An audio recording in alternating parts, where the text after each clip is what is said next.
Assalamualaikum warahmatullahi wabarakatuh. Nama saya Nur Aini, NPM 2011-100451.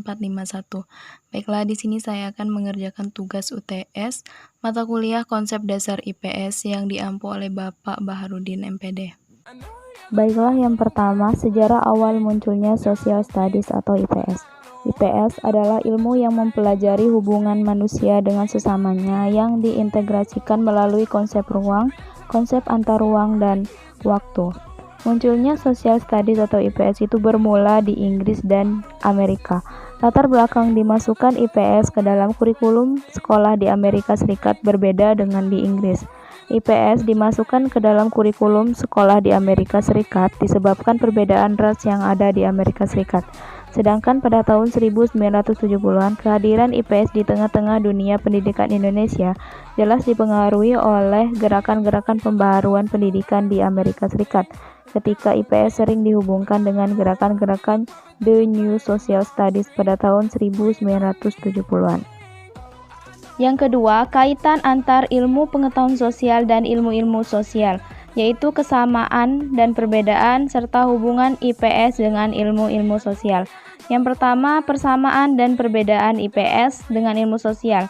Menurut Edgar B. Wesley, persamaan antara Social Studies dengan Social Sciences terletak pada sasarannya, yakni sama-sama menjadikan manusia sebagai sasaran atau objek kajiannya manusia dalam kehidupan bermasyarakat. Adapun perbedaan antara ilmu sosial dengan ilmu pengetahuan sosial terletak pada tujuan masing-masing. Yang kedua, hubungan IPS dengan ilmu-ilmu sosial. Hubungan IPS dan ilmu-ilmu sosial dapat dipahami dengan lebih jelas berdasarkan konsep dasar dan generalisasi IPS yang dikembangkan. IPS merupakan fungsi dari beberapa disiplin ilmu sosial. IPS merupakan kajian atau bidang studi yang mengambil fakta, konsep, dan generalisasi dari ilmu-ilmu sosial yang disederhanakan dan dikemas secara menarik untuk keperluan pendidikan. IPS berhubungan dengan ilmu-ilmu sosial yang meliputi geografi, ekonomi, politik, sejarah, antropologi, sosiologi, psikologi sosial, dan hukum. Yang ketiga, struktur pengetahuan dalam pemahaman materi IPS yaitu konsep, fakta, generalisasi, dan teori. Yang pertama, fakta. Fakta adalah hal atau keadaan peristiwa yang merupakan kenyataan yang sungguh-sungguh terjadi dan terjamin kebenarannya atau sesuatu yang benar-benar terjadi. Fakta sosial adalah cara bertindak, berpikir, dan berperasaan yang berada di luar individu dan mempunyai kekuatan memaksa dan mengendalikan individu tersebut. Yang kedua, konsep. Konsep adalah suatu kesepakatan bersama untuk penamaan suatu dan merupakan alat intelektual yang membantu kegiatan berpikir dan memecahkan masalah. Yang ketiga, generalisasi. Suneke mengemukakan bahwa generalisasi merupakan abstraksi dan sangat terikat konsep.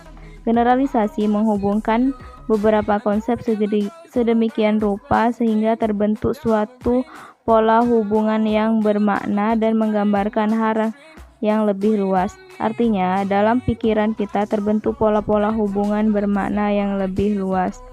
Menurut Nursid Sumatmaja, generalisasi adalah hubungan dua konsep atau lebih dalam bentuk kalimat lengkap yang merupakan pernyataan deklaratif dan dapat dijadikan suatu prinsip atau ketentuan dalam IPS. Yang keempat, teori. Sebuah teori adalah sepasang proposisi yang berhubungan dan menerangkan hubungan antara beberapa generalisasi.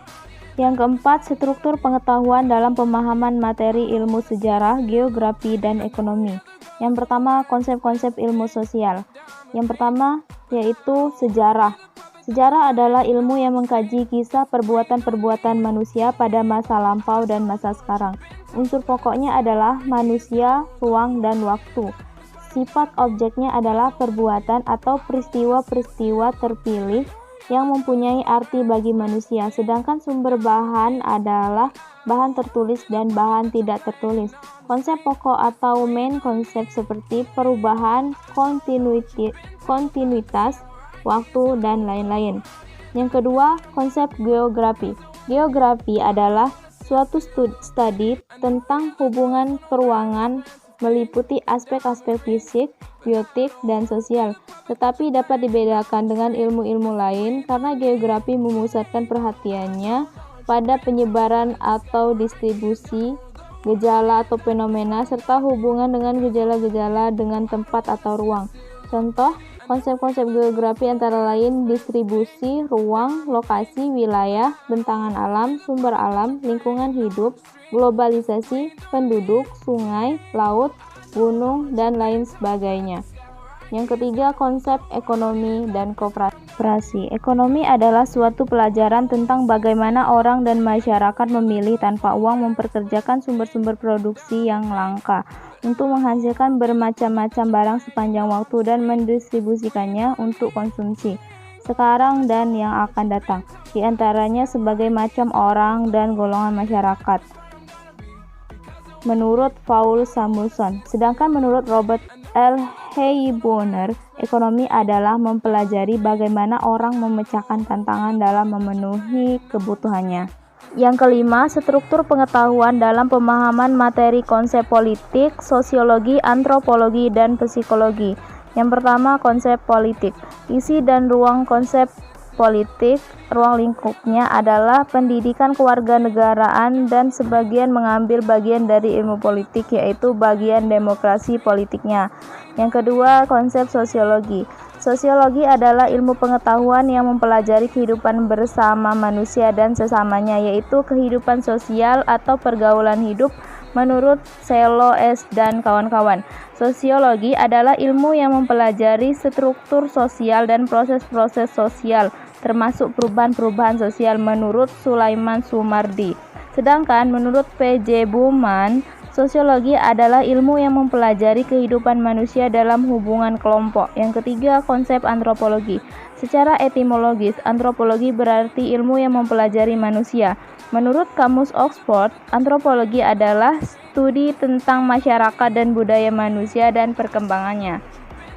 Yang terakhir yaitu konsep psikologi. Psikologi adalah ilmu yang ingin mempelajari manusia, yaitu manusia sebagai suatu kesatuan yang utuh antara jasmani dan rohani, yakni manusia sebagai individu. Dengan singkat padat kita katakan bahwa psikologi ialah ilmu yang mempelajari tingkah laku manusia. Yang dimaksud dengan tingkah laku di sini ialah segala kegiatan atau tindakan maupun perbuatan manusia yang kelihatan atau yang tidak kelihatan, yang disadari maupun yang tidak disadarinya termasuk di dalamnya. Baik, mungkin cukup sekian pembahasan yang saya berikan. Saya ucapkan terima kasih. Wassalamualaikum warahmatullahi wabarakatuh.